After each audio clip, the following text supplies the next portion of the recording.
Hello friends, welcome to Gomathi's kitchen.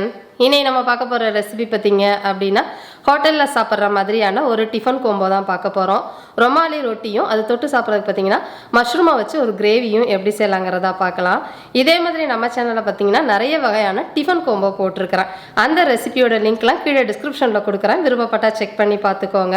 இது இல்லாம நம்ம வெப்சைட் www.gomathirecipes.com போனீங்க அப்படினா எல்லா ரெசிபியும் உங்களுக்கு சர்ச்சபிளா இருக்கும். அதே மாதிரி எல்லா ரெசிபிக்கும் டீடைல்டா ingredients list, detailed explanationோட போட்டோவோட போஸ்ட் போட்டுருக்கிறேன். அதோட லிங்க்கும் கீழே டிஸ்கிரிப்ஷன்ல கொடுக்குறேன். விருப்பப்பட்டா செக் பண்ணி பார்த்துக்கோங்க. இப்போ வாங்க இந்த டிஃபன் கோம்போ எப்படி செய்யலாங்கிறத பார்க்கலாம். கோமதிஸ் கிச்சனை சப்ஸ்கிரைப் பண்ணாதவங்க சப்ஸ்கிரைப் பட்டனை ப்ரெஸ் பண்ணிக்கோங்க. உடனுக்குடனே அப்டேட் வேணும் அப்படின்னா பக்கத்தில் இருக்க பெல் பட்டனில் ஆல்ங்கிற ஆப்ஷனை மறக்காமல் ப்ரெஸ் பண்ணி வச்சுக்கோங்க. இப்போ முதல்ல ரொமாலி ரொட்டி செய்கிறதுக்கு நம்ம மாவு பிசைஞ்சுக்கலாம். அதுக்கு ஒரு பாத்திரத்தில் 1 கப் அளவுக்கு மைதா மாவு சேர்த்துருக்குறேன். ரொமாலி ரொட்டி அப்படின்னாலே முழுக்க மைதா மாவில் தான் செய்வாங்க. நம்ம இன்றைக்கி பார்த்திங்கன்னா 1 கப்பு மைதா மாவுக்கு 1/2 கப் அளவுக்கு கோதுமை மாவு போட்டு செய்கிறப்ப நல்லா சாஃப்டாக வரும். அதுக்காக தான் இதை சேர்த்துருக்குறேன். இதிலேயே இந்த மாவுக்கு தேவையான அளவு உப்பு, ஒரு 3/4 டீஸ்பூன் அளவுக்கு டேபிள் சால்ட்டு சேர்த்துக்கோங்க. கூடவே பார்த்திங்கன்னா 1/2 டீஸ்பூன் அளவுக்கு சர்க்கரை சேர்த்துக்க போகிறேன். இந்த சர்க்கரை போடுறதுனால உங்களுக்கு இனிக்காது. அந்த கலர் பார்த்திங்கன்னா ப்ரௌன் கலர் அங்கங்கே வர்றதுக்கு ஹெல்ப்பாக இருக்கும். கூடவே 1 டேபிள் ஸ்பூன் அளவுக்கு எண்ணெய் சேர்த்துக்கோங்க. இப்போ இந்த மாவு எண்ணெய் எல்லாமே ஒன்று சேர்ந்து வர அளவுக்கு கலந்துக்கலாம். கலந்ததுக்கு அப்புறமா இதை கொஞ்சம் கொஞ்சமாக தண்ணி ஊற்றி பிசைய போகிறோம். மாவுக்கு தண்ணின்னு பார்த்திங்கன்னா பச்சை தண்ணி தான் ஊற்றி பிசையணும். சூடாலாம் தண்ணி ஊற்ற வேண்டாம். இப்போ மாவு பிசைகிறதுன்னு பார்த்திங்கன்னா நல்லா சப்பாத்தி மாவு மாதிரி சாஃப்டாக பிசையணும். ரொம்ப பூரி மாவு மாதிரி டைட்டாக பிசையக்கூடாது. அப்போ ரொம்ப ஹார்டாகிடும்.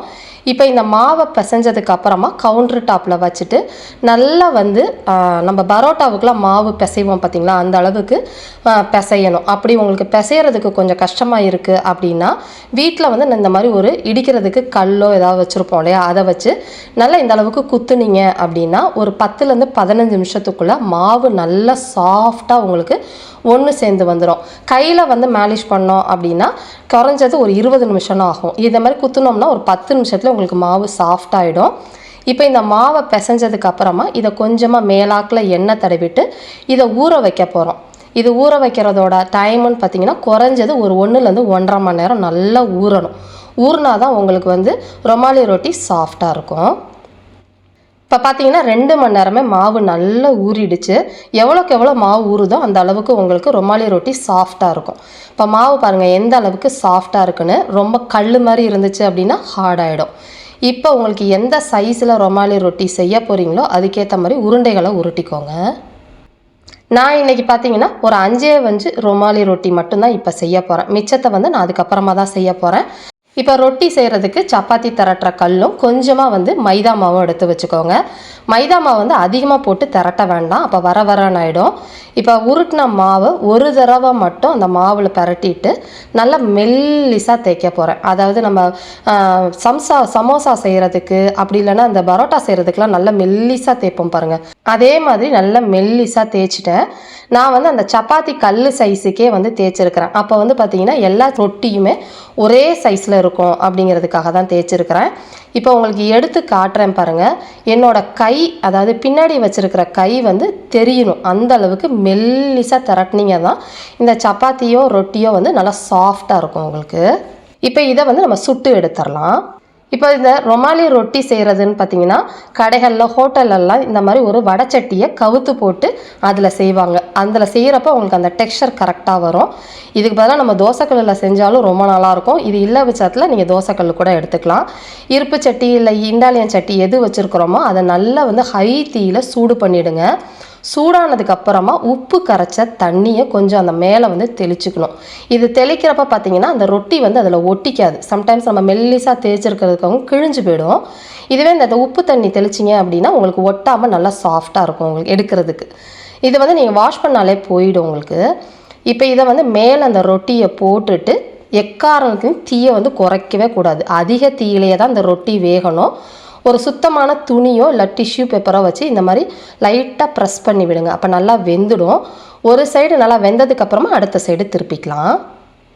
இப்போ பார்த்தீங்கன்னா ஓரளவு எல்லாமே பபிள்ஸ் வர ஆரம்பிச்சிட்டு இப்போ வந்து அடுத்த சைடு திருப்பிப்போம். முன்னாடி பண்ண மாதிரியே இந்த துணியால் லைட்டாக ப்ரெஸ் பண்ணி விடுங்க. இந்த ரொமாலி ரொட்டிக்கு எண்ணெயோ நெய்யோ எதுவுமே சேர்க்க மாட்டோம். இது மெயின் டிப்ஸே பார்த்தீங்கன்னா அதிக தீயில வேக விடணும், மெல்லிசாக தேய்க்கணும், அவ்வளோதான். சூப்பரான நம்ம ஹோட்டல் டேஸ்ட்டில் ரொமாலி ரொட்டி ரெடி ஆகிடுச்சு. இப்போ இதுக்கு ஒரு சூப்பரான சைட் டிஷ் ரெடி பண்ணிக்கலாம். இன்றைக்கி செய்ய போகிற சைட் டிஷ்ஷுன்னு பார்த்தீங்கன்னா மஷ்ரூமை வச்சு ஒரு கிரேவி பண்ண போகிறேன். அதுக்கு வந்து ஒரு மசாலா அரைக்கணும். அதுக்கு ஒரு பேனில் ஒரு பட்டை, 2 கிராம்பு, ஒரே ஒரு பிரிஞ்சி இலை சேர்த்துக்கோங்க. இப்போ இதுலேயே வந்து கொத்தமல்லி விதை சேர்த்துக்க போகிறேன். அது 2 டேபிள் ஸ்பூன் அளவுக்கு சேர்த்துக்கோங்க. கூடவே வந்து 1/2 டீஸ்பூன் அளவுக்கு சீரகம், 1/2 டீஸ்பூன் அளவுக்கு சோம்பு, அதே அளவு 1/2 டீஸ்பூன் அளவுக்கு மிளகு சேர்த்துட்டு ஒரு 10லேருந்து 12 முழு முந்திரி பருப்பை உடச்சோ இல்லை முழுசாவோ சேர்த்துட்டு மிதமான தீயில இதை வறுத்துக்க போகிறோம். வறுக்கிறதுன்னு பார்த்தீங்கன்னா லைட்டாக செவந்து வரணும். ரொம்ப கறியிடுச்சு அப்படின்னா ஒரு கசந்த டேஸ்ட் வர ஆரம்பிச்சிடும். இப்போ பார்த்தீங்கன்னா நல்லா செவந்து இந்த அளவுக்கு வந்துருச்சு. இப்போ அடுப்பை ஆஃப் பண்ணிவிட்டு இதை ஆற வச்சுடுங்க. ஆறுனதுக்கப்புறமா அரைச்சிக்கலாம். இப்போ ஆறுனதுக்கப்புறமா மிக்சியில் கொஞ்சமாக தண்ணி விட்டு நல்லா மைய இந்த அளவுக்கு அரைச்சிக்கணும். கொரப்பாலாம் இருக்கக்கூடாது. இப்போ நம்ம வந்து கிரேவி செய்ய ஆரம்பிக்கலாம். கிரேவி செய்கிறதுக்கு ஒரு பேனில் நல்லா ஒரு 1/2 டீஸ்பூன் அளவுக்கு எண்ணெய் சேர்த்துக்கோங்க. எண்ணெய் காஞ்சதுக்கப்புறமா இதில் தாளிக்கிறதுக்கெலாம் எதுவுமே கிடையாது. ஒரு பெரிய வெங்காயத்தை பொடுசாக நறுக்கினது 1 கப் அளவுக்கு சேர்த்துருக்குறேன். இப்போ இந்த வெங்காயம் பார்த்திங்கன்னா நல்லா பொன்னிறமாக செவந்து வர அளவுக்கு மிதமான தீயிலே வதக்கிக்கோங்க. இது வதங்கிட்டு இருக்கப்பே இந்த இதுக்கு தேவையான பாதி அளவு உப்பு மட்டும் இப்போ சேர்த்துக்கிறேன், 1/2 டீஸ்பூனுக்கு. அப்போ சேர்க்குறப்ப உங்களுக்கு வெங்காயம் வந்து நல்லா சட்டுன்னு வதங்கி இந்த அளவுக்கு வந்துடும். வெங்காயம் இந்த அளவுக்கு பொன்னிறமாக வதங்கினா தான் டேஸ்ட் நல்லாயிருக்கும். இப்போ இதில் வந்து இஞ்சி பூண்டு விழுது 1 டீஸ்பூன் அளவுக்கு சேர்த்துக்கோங்க. இப்போ இந்த இஞ்சி பூண்டோட பச்சை வாசனை போகிற அளவுக்கு வதக்கிக்கலாம். இப்போ பச்சை வாசனைலாம் போய் வதங்கினதுக்கு அப்புறமா 2 மீடியம் சைஸ் தக்காளியை சுடு தண்ணியில் வேக வச்சு அதை வந்து பியூரியாக மிக்சியில் அரைச்சி வச்சுருக்கிறேன். அந்த தோல் பகுதியும் கெட்டி பகுதியும் எடுத்துட்டு அரைச்சிக்கோங்க. இப்போ இதை சேர்த்த உடனேயே நம்ம வந்து மசாலா பொடியெல்லாம் சேர்க்க ஆரம்பிக்கலாம். ஒரு 1/4 டீஸ்பூன் அளவுக்கு மஞ்சள் பொடி, காரத்துக்கு ஏற்ற மாதிரி வரமிளகாய் பொடி, அதாவது தனி மிளகாய் பொடி 1 டீஸ்பூன் அளவுக்கு சேர்த்துருக்குறேன். இப்போ இந்த மசாலாவோட பச்சை வாசனை போய் இந்த தொக்கு மாதிரி நல்லா வந்து எண்ணெய் பிரிஞ்சு வரணும், அந்த அளவுக்கு வதக்கிக்கோங்க. இப்போ இந்த அளவுக்கு வதங்கி வந்ததுக்கப்புறமா அரைச்சி வச்சுருக்கோம் பார்த்தீங்களா, அந்த விழுதையும் இதிலேயே சேர்த்துக்கோங்க. இப்போ இந்த விழுதை சேர்த்துட்டு இன்னும் கொஞ்சம் நேரம் நல்லா வதக்கி விடலாம். கூடவே வந்து பார்த்திங்கன்னா இதில் கரம் மசாலா பொடி ஒரு 3/4 டீஸ்பூன் அளவுக்கு சேர்த்துருக்குறேன். சேர்த்து நல்லா வதக்கி விட்டுருங்க. இப்போ இது வதங்கிட்டு இருக்கப்பே பார்த்தீங்கன்னா இதில் வந்து நம்ம கசூரி மேத்தி சேர்த்துக்க போகிறோம். அதாவது காஞ்ச வெந்தயக்கீரை இலைகள் இருக்கு இல்லையா, அது வந்து 1 டேபிள் ஸ்பூன் அளவுக்கு எடுத்து நல்லா பொடிச்சிட்டு சேர்த்துக்கோங்க. இல்லாட்டி கையால் நல்லா தேய்ச்சி விட்டுட்டு சேர்த்துக்கோங்க. அப்போ தான் உங்களுக்கு ஃப்ளேவர் வந்து கிடைக்கும் உங்களுக்கு. இப்போ இதோட சேர்த்து இன்னும் கொஞ்சம் நேரம் வதக்கி விட்டுக்கலாம். இப்போ பார்த்தீங்கன்னா மசாலா நல்லா திக்காக இந்த அளவுக்கு வதக்கி எடுத்தாச்சு. இப்போ இந்த சமயத்தில் இதில் வந்து கொஞ்சம் தண்ணி ஊற்றிக்கலாம். அதாவது ஒரு 1/2 கப் அளவுக்கு தண்ணி மிக்சியில் ஊற்றிட்டு அதில் சேர்த்துருக்குறேன். இதை கொஞ்சம் நேரம் மிதமான தீயில் மூடி வச்சு வேக வச்சோம்னா நல்ல எண்ணெய் பிரிஞ்சு உங்களுக்கு வந்துடும். இடையில கலந்து விட்டுக்கோங்க. இப்போ பார்த்தீங்கன்னா மசாலா வந்து நல்லா வதங்கி வெந்து வந்துருச்சு.